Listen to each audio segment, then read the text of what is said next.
Welcome to Stall Side Podcast.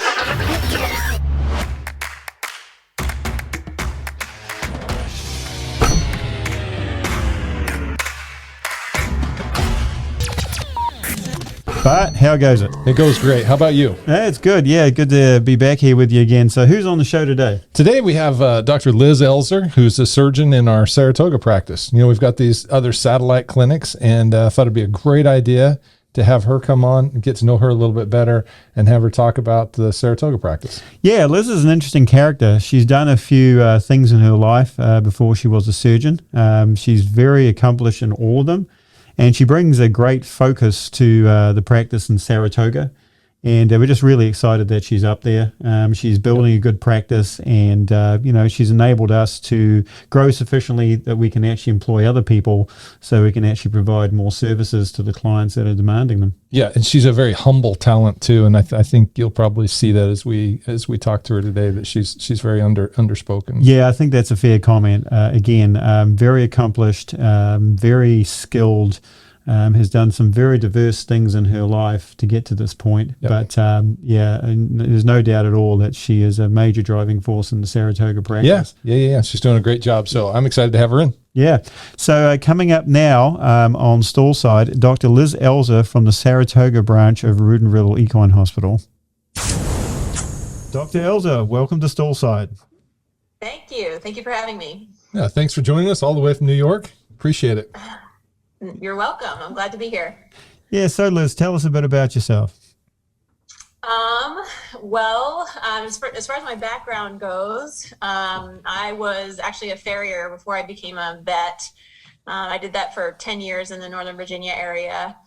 And that's kind of how I became interested in veterinary medicine, is participating in the tougher foot cases with veterinarians. I had a little bit of a detour when I thought I wanted to have a job that didn't involve horses. My degree was in economics, so I went and worked in economic research as a research assistant at the Federal Reserve for a period of time. But not long after starting that, I just missed the horses and missed that kind of work. And so I started taking prerequisites for vet school while I was working at the Fed. And that's how I got headed in this direction. I went to vet school at the University of Pennsylvania, and then did an internship at Rood Riddle in Lexington, and followed by a second internship at New Bolton Center, and then back to Rood Riddle in Lexington for my surgery residency, and now back up here at Rood Riddle in New York for working as a surgeon up here. So I've been at Rood Riddle for quite a while. Federal Reserve, that just blows my mind. I didn't know that about you. Oh yeah. I worked in the labor sector, so I worked for the economist that did modeling and forecasting of the labor market.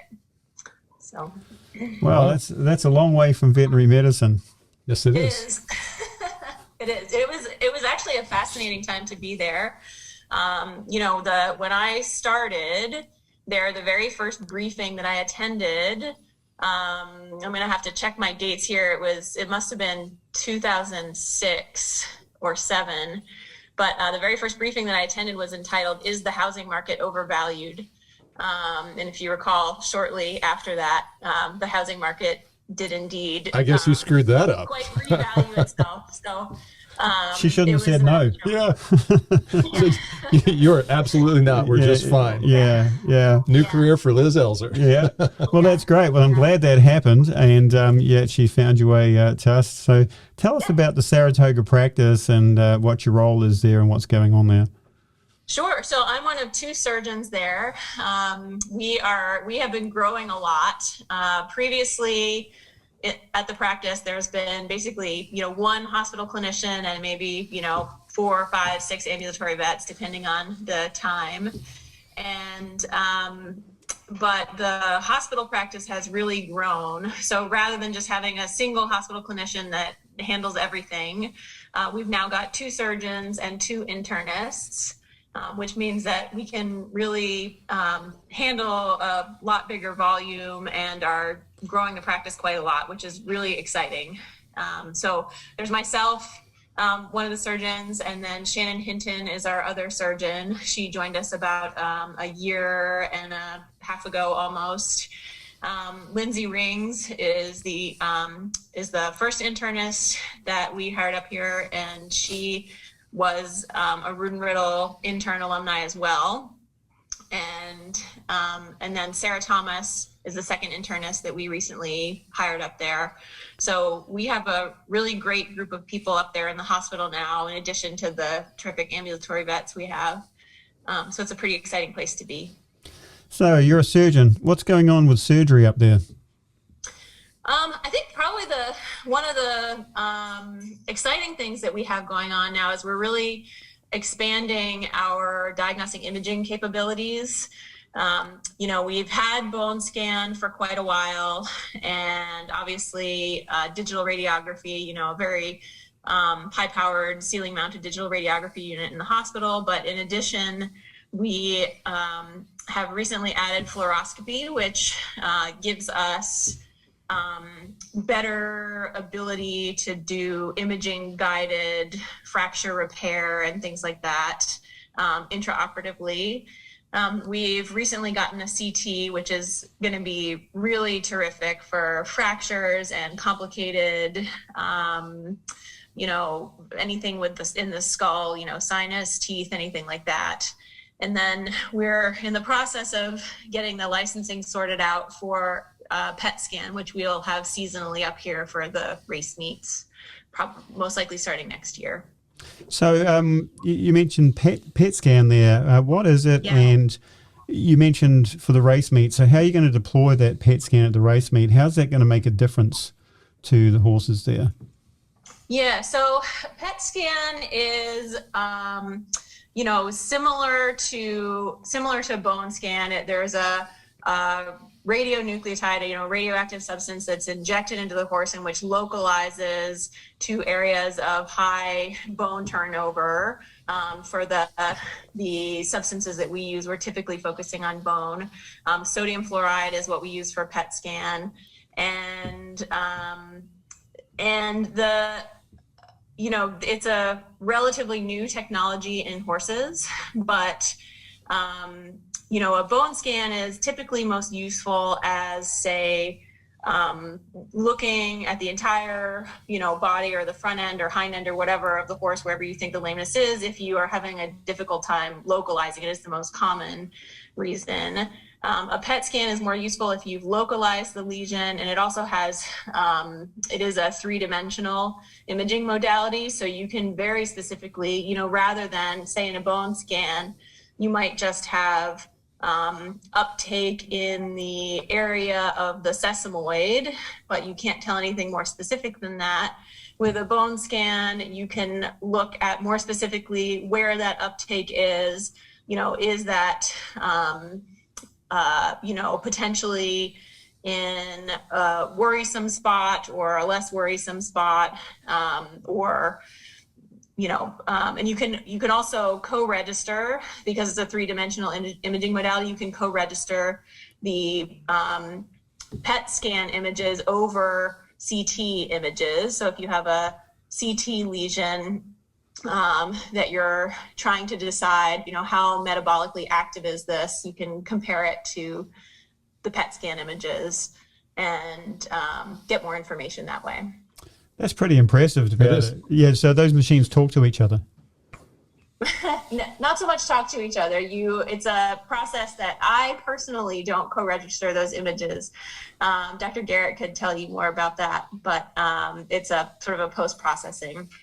I think we'll have to ask her about that. We'll have to ask about that. But that's great. I mean, as you say, find where the lesion is and then sort of see how active it is. Yeah, I mean, that's important. That's really important with these limbs, to say racehorses, right? I mean, this could make a big difference with injuries that are not clinical yet. Yes, and it's also, there's some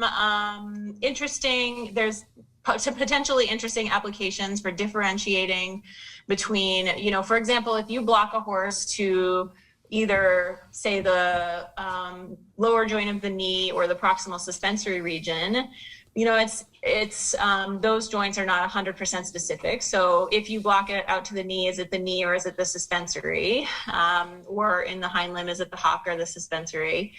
And many suspensory lesions have few ultrasound changes. So the PET scan, I think, will be interesting as we use it more to figure out how useful it is for differentiating between, say, something that blocks the knee that truly has an issue in the knee or is actually, in fact, a suspensory lesion.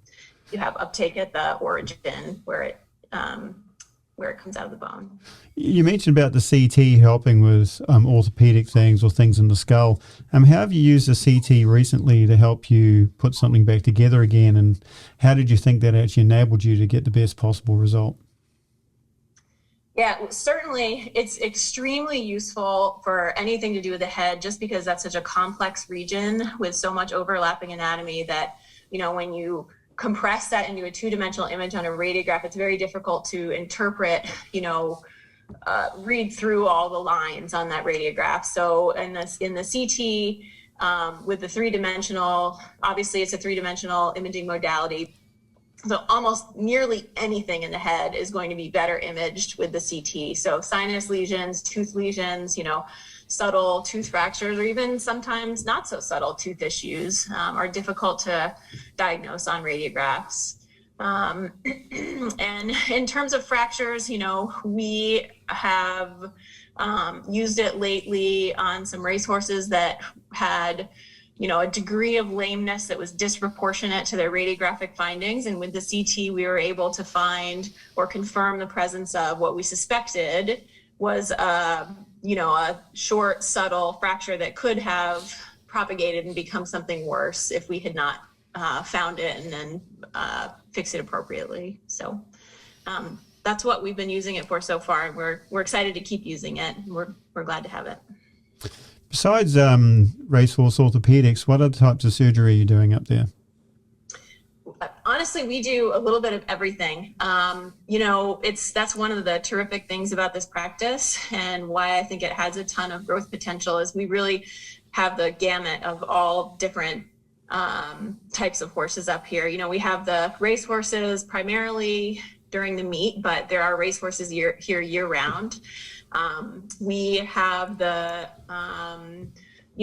thoroughbred breeding farms around here, which are, from our caseload perspective, we're certainly seeing more and more of those every year.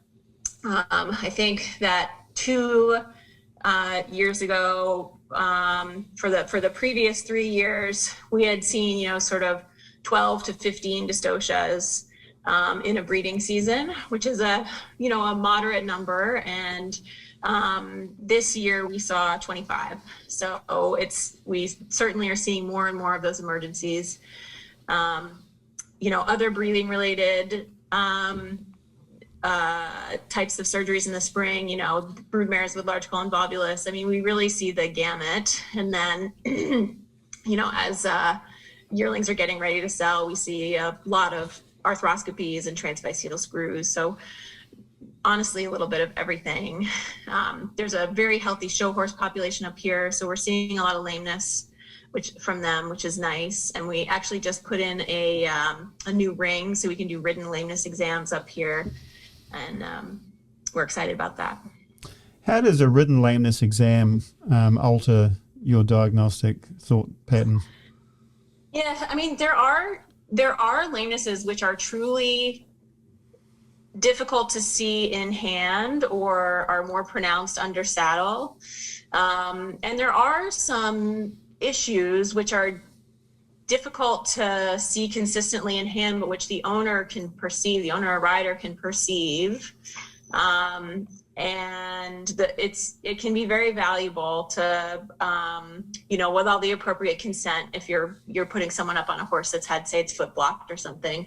But it can be very valuable to put the owner or rider up on that horse and to get their perspective on how much better or not better it feels.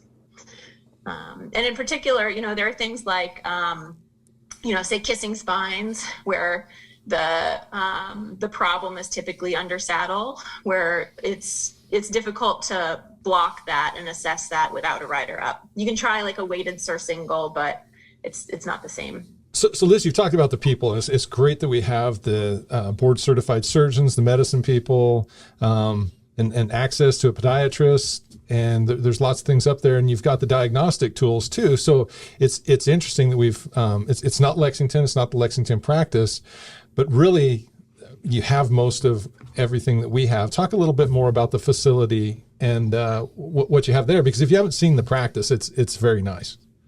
Yeah, it is. It's a great facility, and there's more and more, being added to it all the time, which is really terrific.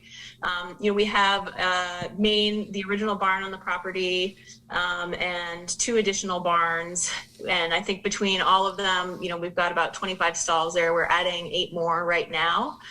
And the surgery building was expanded about 5 or 6 years ago, and is an absolutely beautiful facility. And we're adding to it again to build a room for the CT, so that we're going to be able to raise and lower horses as needed to get them positioned perfectly for, say, head CT, or hopefully eventually we'll be able to do some distal limb standing. But that'll all come with investment that the practice is making in the lift system and the dedicated room for the CT. Okay, fabulous. So what do you see as the future? Where's the growth in Saratoga going to happen? I think that there are a lot of show horses in the area that we could, we have a lot to offer them, and we're adding more and more to be able to offer them, with the addition of the ring for lameness exams. Shannon, my fellow surgeon, has a real like for sport horse lameness. So that's something that she, in addition to all of her other surgical skills, which are considerable, she, brings that aptitude and ability specifically for the sport horse lameness to the practice. We have ambulatory vets who are very good at sport horse lameness as well. And I think having horses haul into the clinic, I think we have a very good working relationship with the ambulatory vets. And if, the more they can bring into clinic, the more opportunities there are for us to interact and, say as surgeons or internists, contribute something to their cases that they're hauling into the clinic.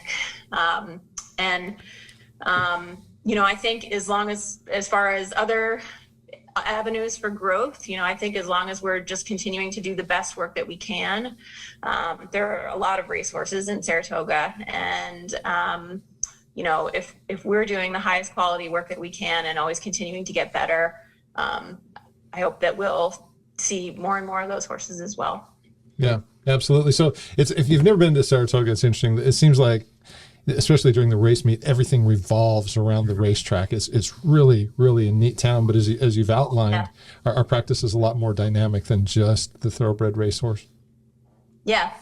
And it's one of the things that I love about this job is I absolutely love the seasonality of it, that we go from being, up to our ears in colics and dystocias in the springtime and, foals on mattresses and that kind of caseload. And then, 3 months later, we're fixing a P1 fracture. So it's really a fun place to work and a really fun caseload. And we have a lot of great people that work here. So yeah. Go ahead. I thought you were going to say you're up to your ears in snow, because that's one of the features of Saratoga too. That too. There's more snow here than anywhere else I've ever lived, but it's fun for short periods. Yeah. Yeah. Well, speaking about fun, what's your favorite kind of surgery? And tell me about one that you've done lately that was particularly rewarding. Oh boy. My favorite kind of surgery. Honestly, that is very difficult for me to pick. I would say that I can give you, examples from each of our sort of seasons, I suppose. Mm-hmm. love the broodmare reproductive emergencies. Those are fun. I mean, they're sort of exciting, and if the horse is very painful, it's very dramatic, and it's a lot of work and a very good outcome if everybody, if with some luck and some skill, you can have a terrible problem that turns out just great. Those are really, really fun. And then I guess in the spring, I get a real kick out of, I love arthroscopy. Those are fun surgeries. And I get a real kick out of following along and seeing, the muddy yearling that we scoped a few months ago, and going on and doing well at a sale, or going on and doing well as a racehorse. And I suppose, during the race meet, I think fractures would be probably my favorite that we get to do. It's very exciting that we have the fluoroscopy and CT now. And, again, it's nice to have Shannon having joined us, because her training is a little bit different than mine. She came up at a different institution. She did her residency at New Bolton Center, where they do they have pioneered some, a lot of the CT guided fracture repair that people are doing now. So that is something that she spent her residency doing, and it is something valuable she brings to the practice. So it's exciting that we are, growing our facilities and bringing those new capabilities to the practice. Yeah, it seems your favorite thing is actually the results, right? Actually sort of seeing the horses come in and do well. And that's what drives you. And that's a good thing. Yeah, absolutely. Yeah. Well, thank you. It's been great having you on. I cut you off earlier. Was there something else you wanted to say? I think what I was just going to say is, I've been sort of plugging our clinicians all along, but I'd also like to put in a plug for our technicians. We have a really amazing technical staff there that we value a lot, and they do amazing work. I mean, I confess, I'm embarrassed to say I don't know exactly how many there are, but quite a few, probably in the order of 30 people once you put everyone, 30 or so people once you put everyone together. And they do great work and take a lot of pride in taking care of the horses at the clinic. So yeah, there's no doubt at all that the technical staff makes you better. They just actually support you the whole way, and we're so grateful for the ones we have, and we're grateful for the ones that you have too, because they help us advance. Yep, absolutely. And that's a good point. I'm glad you brought that forward. And you do have a good group there. I was very impressed at the time I spent there. So they're terrific. Excellent. Okay, so any closing words? Any closing words from Saratoga? I don't think so. We'll let you know when it starts snowing. Which ought to be any minute. Any minute now. Yeah. That's great. Well, Liz, thanks for coming on the show. It's been great talking to you. And, we think about you guys up there from time to time. And it's always nice to see your names pop across the phone. Even though you're asking a question, sometimes we've got to scratch our head about the question that's being asked. It's just great to have you up there, because, we are one practice. We're just in 3 different places. And so we're really glad you and your crew are on board. So that was Dr. Liz Elzer from the Saratoga practice of Rood Riddle on the show today, talking about her career and the facility up there, and the people that all work together to make things happen. See you next time.